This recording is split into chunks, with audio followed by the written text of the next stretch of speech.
అందరికీ నమస్కారం. నా పేరు షాహిన్. ఈరోజు టాపిక్ ఏమంటే అసలు ప్రేమ అవసరమా? నేటి సమాజంలో ప్రేమ అనే పదానికి అర్థమే మారిపోతుంది. ఆడదాని శరీరాన్ని చూసి ప్రేమిస్తాడు ఒకడు, తన నుంచి లాభాన్ని చూసి ప్రేమిస్తాడు ఇంకొకడు, తన పరిస్థితులను బట్టి ప్రేమ అంటాడు మరొకడు. ఆడదాని అవసరాన్ని ఆసరాగా మార్చుకునేవాడు ఒకడు. స్త్రీ తత్వాన్ని ప్రేమించేవారే కానీ తన మనసును చూసి ప్రేమించేవాడు ఎవడూ లేడు. అవసరాన్ని చూసి పుట్టుకొచ్చే ప్రేమ, పరిస్థితులను బట్టి పొంగే ప్రేమ, జాలిపడి వచ్చే ప్రేమ, లాభాన్ని ఆశించి వెచ్చించే ప్రేమను ఏ స్త్రీ కోరుకోదు. తమ శారీరక అవసరాలను తీర్చుకోవడానికి పెట్టిన పేరే ప్రేమ. నిజాయితీతో ఆడదాని మనసును చూసి ప్రేమించేవారు చాలా అరుదు.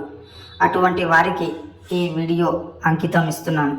దయచేసి మీ అవసరాల కోసం ప్రేమ అనే ముసుగుని తొడిగి ఆడదాని జీవితాన్ని నాశనం చేయొద్దని ప్రతి ఒక్కరిని కోరుతున్నాను.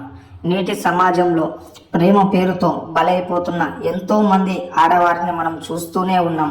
దయచేసి మహిళలందరికీ చెబుతున్నాను, ప్రేమ పేరుతో ఎవరూ మోసపోయి కన్నవారికి కన్నీటిని మిగిల్చవద్దని, తల్లిదండ్రుల ప్రేమ కంటే ఎవరి ప్రేమ గొప్పది కాదని ఈ వీడియో ద్వారా తెలియజేసుకుంటున్నాను.